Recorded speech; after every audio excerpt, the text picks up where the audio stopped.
great selection for us. Indeed it was. Now time to get familiar one last time. LSU is known as DBU. Welcome in, everyone. We are following some breaking news right now. The Texas Education Agency has announced new leadership for Lake Worth ISD. The district is under a state takeover. You might recall that because one campus rated F 5 years in a row. Dr. Ena Meyers has been appointed the new superintendent of the district. The state telling us that Meyers has more than 2 decades of experience supporting school communities across Texas. That's what they say. She most recently served as the deputy chief of strategic initiatives over at Houston ISD. The state also appointed 5 people to serve as the board of managers. They will replace the current elected board of trustees. This team will work with the state-appointed conservator, Andrew Kim. And it looks like the officials there in Lake Worth have now taken to the podium. So let's go ahead and take you live now to that news conference and listen in to what Superintendent Meyers now has to say. Lake Worth ISD, and I'm honored to be here today. I look forward to the work that's ahead, and I'm committed to make sure we are intentional about the progress of our schools and our students. I am committing to the community to be able to focus on what really matters, which is students and teaching and learning, and I think our best days are ahead. Thank you for being here today, and I'm happy to take questions. What's your message to the parents of Lake Worth ISD? I am here to partner with you in the education of our students and our community to improve student outcomes, so we are reaching achievement levels for literacy and math so all kids can and will achieve with our help. Yeah, and what are you expecting from the parents during this process? We want to partner together in the education of our students, help us make sure students are here at school every day, and really engage in the students' learning, ask about how they're achieving, ask about what they're doing, and let us partner with you and how we can help together make sure all our students are achieving. There's already been some parents I've spoken with who say that since the takeover, like, things have just gotten worse. They just don't feel like things are improving. I mean, what are some issues that you have been told about or things that you want to focus or highlight? Today is day one, so we have work ahead of us. From the data that our schools are showing, we definitely want to focus on literacy and math. Our students reading and doing numeracy on grade level. And so we want to look at our curriculum, what is in front of our students and what are they learning, and is that aligned to the work that we have to do, the work that's ahead of them, and do our teachers feel supported and able to deliver high quality instruction. So our focus will be making sure our students and our teachers know what to teach and how to keep our kids engaged so they are learning. Dr. Meyers, Matthew Scroy with the Fort Worth Report. Congratulations on the appointment. Community engagement has been a consistent struggle for this district. Dr. Ramirez and his team were pretty focused on getting parents involved in their children's education. How do you plan to involve the community throughout your leadership? I think when students enjoy being in school and you have an entire community who's focused on student learning in the school system, and kids are going home and telling their families about the great day they had at school, you'll see natural engagement increase. We're not forcing engagement. We are here together to improve how our students are learning, and I think you'll see a natural connection and a natural communication that happens because we're helping focus on students achieving. When it comes to your new board of managers, what are your expectations from them as you guys move forward? Our board of managers, and thank you for being here today to Mr. Harris, our president, they are setting the goals, and their charge is to really set the goals for our district and then make sure that we are achieving those goals, and there'll be progress measuring as we go along, holding us accountable to that. So set the goals, hold us accountable to those goals, and track progress as we go along. And I met them this morning. We have a great team, and I think together we'll see great things happen for our kids. Yeah, to the teachers who have been in the district, and especially those at the schools where they've had consecutive years of failures, what do you say to those teachers, and what are you going to put on them as far as expectations? We need excellent teachers, and our kids deserve excellent teachers. Our charge is to help every teacher be excellent. So we will support them, we will train them, we will help develop that, and then we will also hold that excellence accountable. And so how we help prepare our teachers for our students and expect for them, we also will hold them accountable. And when we all agree that our kids come first and we're trained in that, we feel supported and ready to do that, we will together want our kids to be held, we will want to hold ourselves accountable for our kids to have great outcomes. What lessons have you learned from your time at Houston ISD that you can apply here? My time in Houston has shown me that outcomes for students and all students is possible, and great things can happen with a sense of urgency, and great things can happen when you put aligned curriculum in front of kids, you're coaching and supporting teachers, and you're holding everybody accountable for that. And I imagine we're doing the same thing here in Lake Worth. When it comes to the turnaround time, when do you expect to start seeing things improving in this district? You will see progress speak for itself over time, and I think the progress we'll see in the classroom even daily when we're looking at our students and their achievement on those daily evaluations, assessments, very small quizzes, if you will, and then through our NWA math testing, which is beginning of the year, middle of the year, and end of the year, and then at the state STAR test at the end of the year.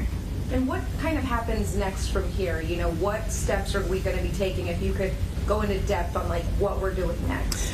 Right now, it's about observing, being in spaces, being in schools today, tomorrow, next week, getting to know the people, getting to know the community, what is in place, what are we looking at, and then being with the team, helping organize that work together so we can clearly move forward with the right intentionality and focus.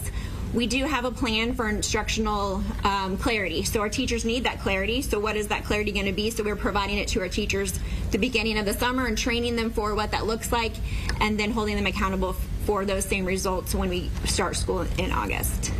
How would you address any possible teachers leaving the district, trying to retain teachers, retrain teachers? Yeah, like I said before, we want and need great teachers. Excellence is a part of what we're seeking here in Lake Worth, and our kids deserve that. So we want excellent teachers. We will help you be excellent. We want you to stay and be excellent for our kids. And just to circle back, I mean, again, I've spoken to some parents. I know the takeover's only been, 4 months maybe, but, you know, people are already critical. They're saying that things have gotten worse. One lady I spoke to this morning saying she's pulling her kid out of the district. I mean, what do you tell those parents that still just don't believe that this is the best decision and are critical of what's going to happen in the future? I mean, they don't feel good about this. I believe in public education, and I believe that a neighborhood school is the best place for your student, and we will work very hard to make sure your kid is successful, enjoys learning, and that the culture of our schools is about student success. And when your student feels successful and goes to a place where they love to learn, we hope families will also agree that this is the best place for their student. Any other questions?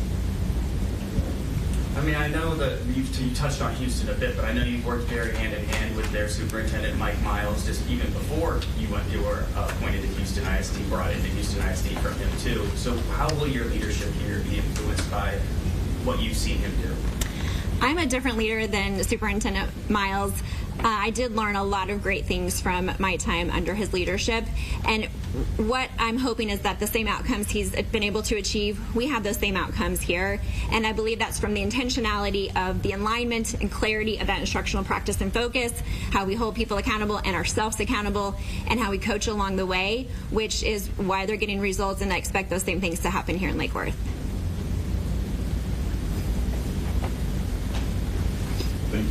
Thank you. Thank you. Thank you, guys.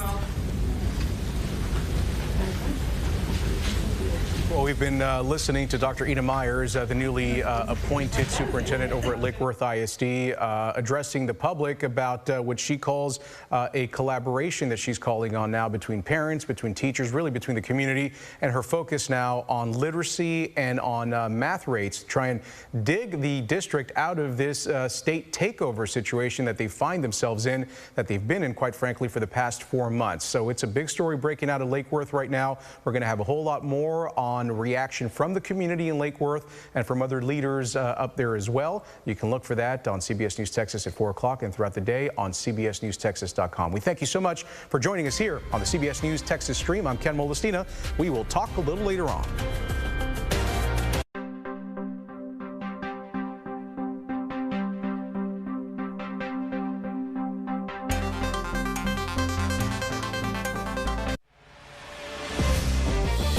This is CBS News, Texas. Good morning. Thank you for joining us for CBS News Texas at 11. I'm Karen Borda. The defense continues to call family members of Tanner Horner, the man who pleaded guilty to killing 7-year-old Athena Strand, to testify on his behalf. Our Lacey Beasley has stepped out of the courtroom in Fort Worth. So, Lacey, tell us what's happened this morning in court so far. Hey, Karen, yesterday we heard emotional testimony from Tanner Horner's mother. This morning we heard from an aunt and a cousin. Now, both of them wanted their faces blurred to protect their identities. And his cousin recounts what Horner was like as a child. But being so young, I just thought he was a kid. And now being older? Now being older, I look back and I realize he was a little different. Why do you say he was a little different? He would have real high highs and real low lows, and sometimes he would just be in the corner by himself. Now, that cousin says she regularly babysat him when he was young, but the aunt admitted she only met Horner a handful of times in his life. Now, Horner's aunt is the sister of Tanner's father, and she brought perspective to the father, saying he did drugs and spent most of his adult life in prison. The jury stepped out during Horner's cousin's testimony shortly after 10 a.m. The judge says it's so the defense can hand over the experts' evidence to the prosecution. Now, we do have a crew inside, and they just told me that the jury is back. Now, the defense's goal is to avoid the death penalty. Their aim is to get the jury to decide to give Horner life in prison without parole, and we are expecting the defense's case to last at least another week. Karen. All right, Lacey, thank you for staying on top of this for us. We appreciate it. Breaking news this morning, the Texas Education Agency has announced new leadership for Lake Worth ISD. The district is under a state takeover because one campus rated F 5 years in a row. Dr. Ena Meyers has been appointed the new superintendent of the district. The state tells us Meyers has more than 2 decades of experience supporting school communities across Texas. She most recently served as the deputy chief of strategic initiatives at Houston ISD. The state also appointed 5 people to serve as the board of managers. They will replace the current elected board of trustees. This team will work with the state-appointed conservator, Andrew Kim. Well, we're expecting to hear from the new superintendent later today. You can look for that on CBS News Texas at 4. It is a cloudy and breezy day across North Texas, but there is a chance of severe storms for the next few days. Our first alert meteorologist, Nellie Carreño, joins us now. Nellie.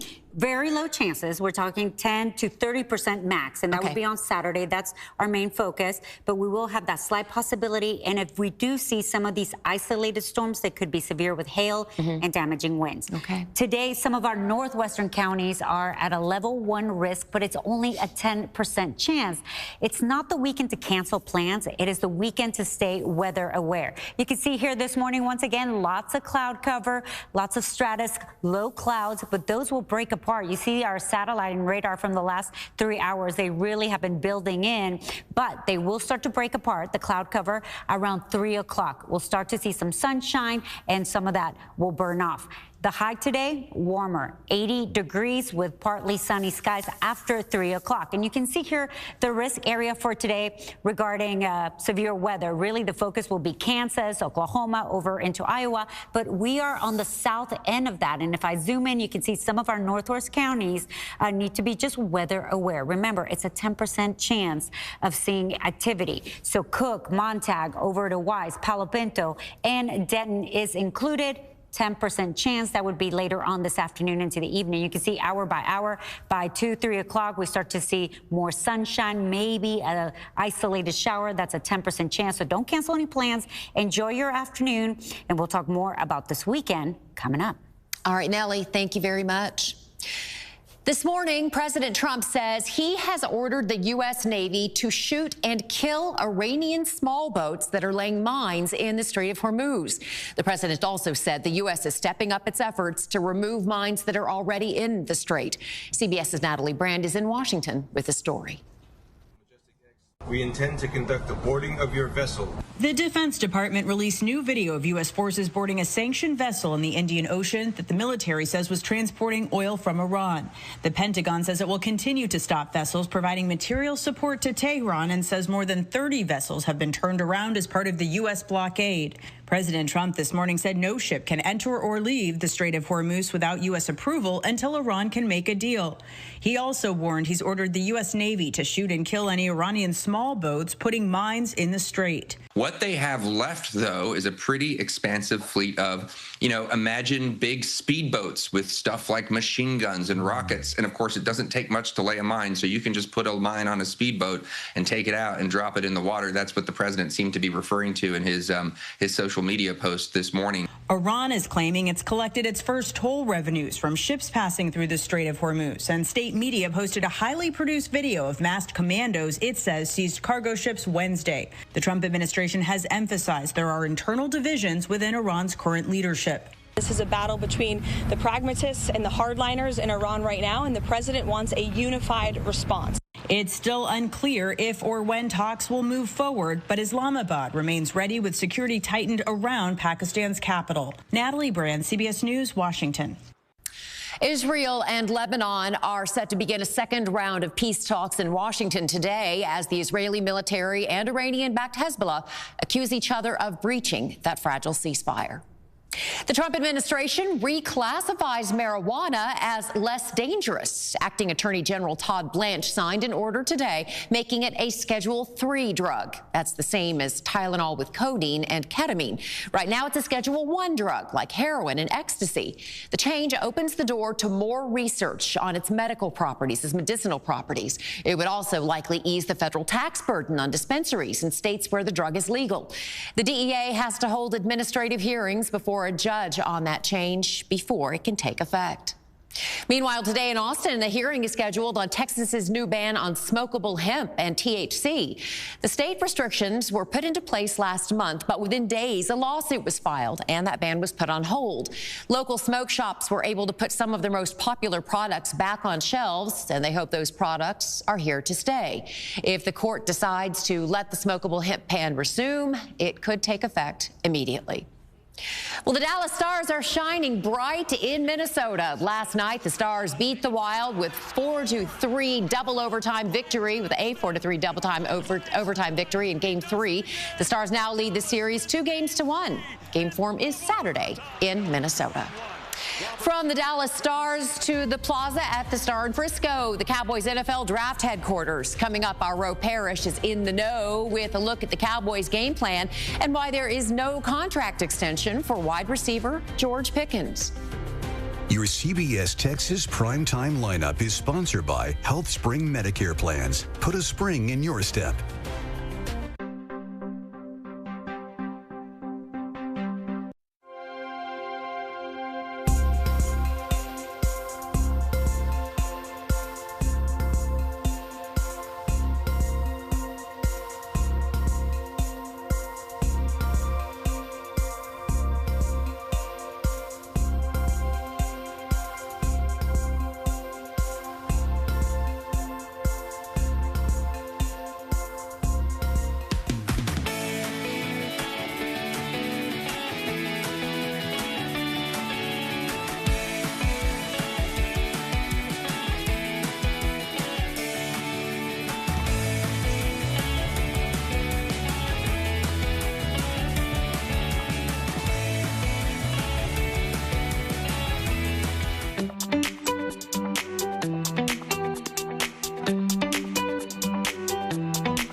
It's a big day for America's team. The NFL draft is just about 8 hours away. Our Ro Parrish is in the know and takes a look at who Jerry Jones is eyeing for the Cowboys. Good morning, Ro. The champions of the headlines, a.k.a. the Dallas Cowboys, did just that the day before the draft. First, the appearance by the only Razorback who's equally as famous as the Cowboys owner and GM. Bill Clinton, the former president, pulled up to crash the presser. Totally unexpected. Woo pig suey. Shortly after George Pickens' contract situation was addressed, the team has no plans to offer him an extension, and he will play the 2026 season under the franchise tag. Let's see, not paying and or extending star players on time is a year.